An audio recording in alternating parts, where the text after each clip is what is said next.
Strange oddities abound throughout Mark's tale. But these oddities become clear once we are able to find Mark's source material. And now, grab your popcorn and dim the lights. I present to you the strange case of the inseparable James and John.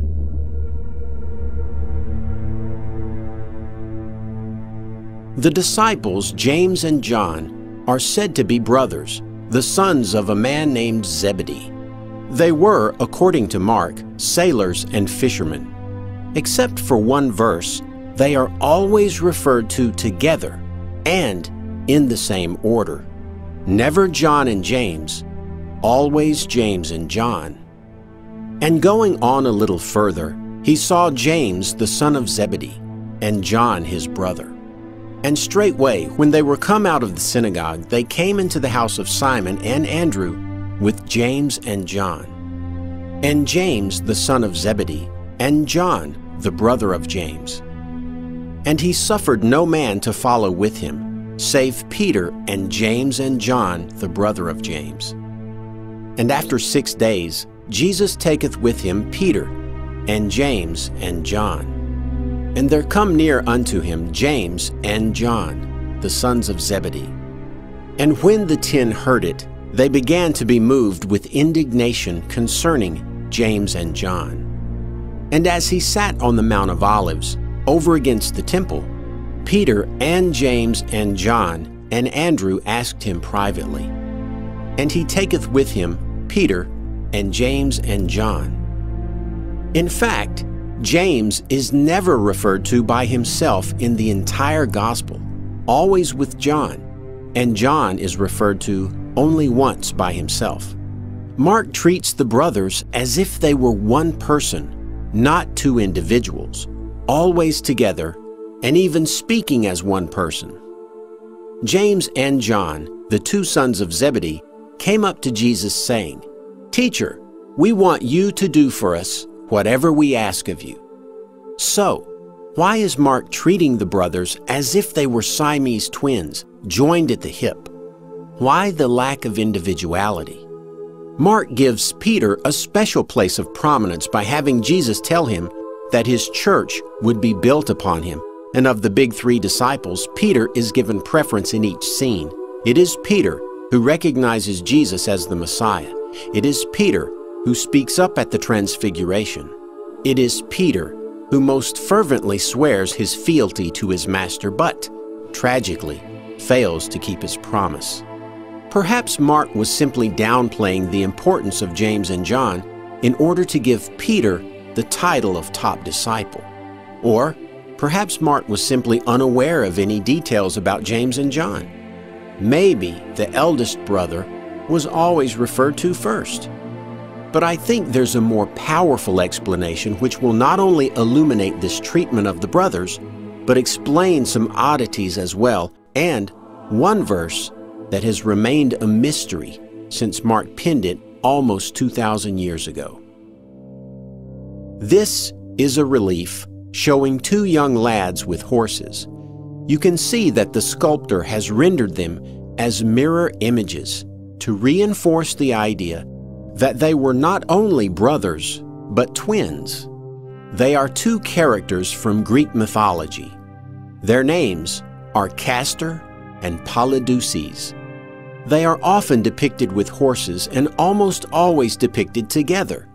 The mythology of these 2 varies, but over time, they became viewed as divine and were thought to appear on the rigging of ships in the form of St. Elmo's fire, and were believed to indicate the safe escape from the upcoming storm. This poem from the Homeric Hymns, a collection of ancient hymns to the various Greek gods, recounts the basics of the myth. I'll explain it in a little detail, so don't worry if it all seems confusing at first. Bright-eyed muses, tell of the Tyndaridae, the sons of Zeus, glorious children of neat-ankled Leda, Castor, the tamer of horses, and blameless Polydeuces. When Leda had lain with the dark-clouded son of Cronos, she bare them beneath the peak of the great hill Taygetus, children who are deliverers of men on earth, and of swift-going ships when the stormy gales rage over the ruthless sea.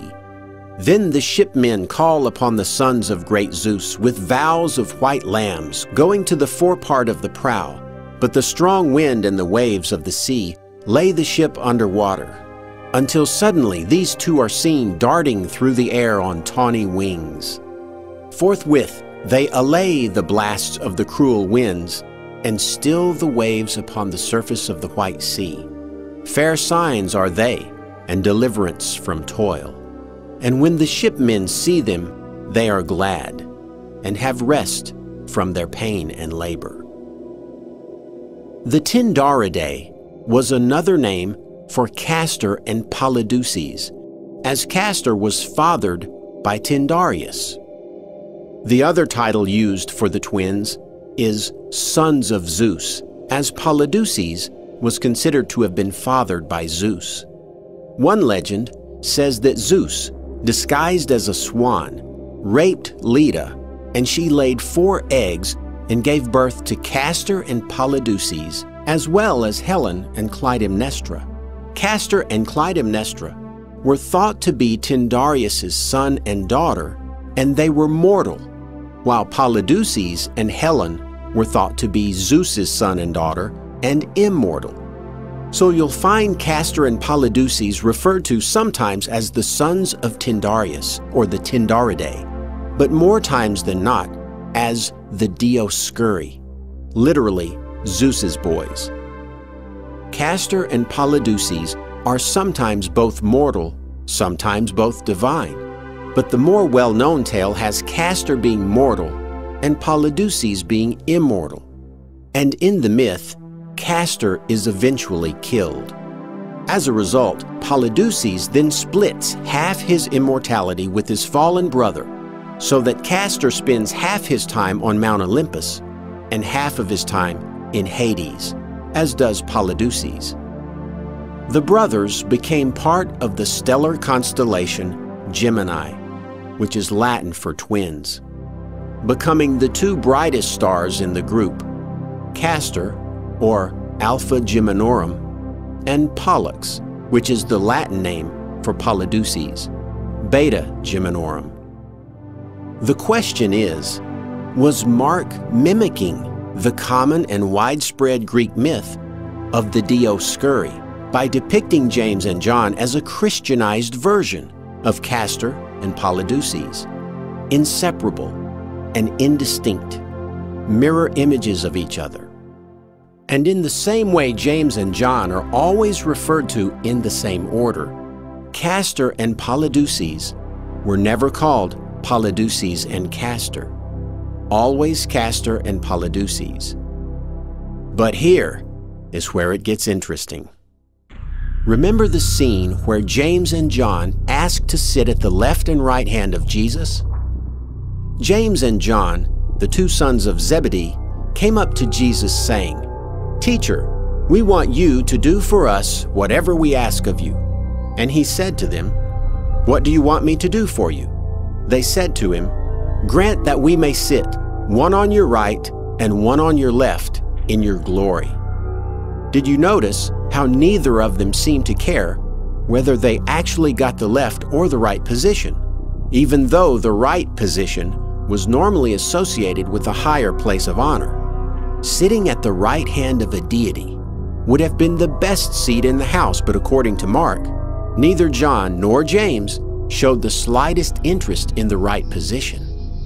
Again, they are depicted as one person instead of 2 distinct brothers who we know would have been fighting over that right-hand spot. Mark has given us another Homeric flag in this passage. The brothers are requesting to flank Jesus at the left and the right, a deity flanked by twins. The twins, Castor and Polydeuces, are seen in these images as flanking a deity, one of the brothers on the left and one on the right. Here, they are seen with Helen of Troy, who is believed to be the daughter of Zeus, and as such, a demigod or immortal. Another depicts them at the left and right of Zeus. And here are two instances where the Dioscuri flank Astarte. In this picture, they flank Serapis. This image shows them flanking Saturn. And here is one where they flank Jupiter. And here is another where they flank Jupiter. And here is another showing the twins at the left and right of Artemis. And one more showing them flanking Artemis. And this one is perhaps Heracles. And one with Helios. And here is another showing them at the left and right hand of Juno. Castor and Polydeuces, the Dioscuri, flanking various deities. This would explain why Mark depicted John and James as twins, requesting to flank a deity, with no care as to which side was which. It appears that Mark was indeed superimposing the well-known myth of Castor and Polydeuces onto James and John, and inventing the details based on the mythology, rather than giving us actual historical events. But there's one final oddity that I've deliberately saved for last. It is another Homeric flag by Mark, and this time an explicit one that none of his readers could have missed. And it only appears in the Gospel of Mark. For Mark's readers, it was a very important flag early on in his story so that they would not miss his reference to the mythological twins. And James the son of Zebedee, and John the brother of James, and he surnamed them Boanerges, which is the sons of thunder. The twins, Castor and Polydeuces, were known collectively as the Dioscuri, which means the sons of Zeus. Zeus was known as the god of thunder and the thundering one, and Zeus's father, Kronos, was known as the father of thunder. Castor and Polydeuces, the Dioscuri, or literally Zeus's boys. Mark has given his readers an easy flag with which to recognize his Christianized version of the Dioscuri in his own work. James and John, the sons of thunder, Zeus's boys, the mythical Greek twins known as the Dioscuri. I'd like to tell you one final parallel concerning James and John and Castor and Polydeuces. It's interesting to know that James was thought to have been martyred, and John was believed to have been immortal by some early Christians. Castor, James's counterpart, was mortal and was killed by the sword just like James.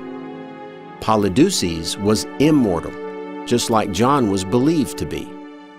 And lastly, remember when James and John asked Jesus, collectively, to sit at his right and left hand in his glory, and Jesus replied to them that it wasn't his to give them, and that it would be given to them for whom it had been prepared. Now, remember the thieves on the cross? One on his left and one on his right. That's a literary author at work, foreshadowing, fiction flowing from the pen of Mark. James and John could not share Jesus' death as they and all the others would forsake him. But instead, Jesus shares his moment of glory with two common criminals, which would spark the reader's memory about what Jesus had told James and John earlier. His right and left were not his to give.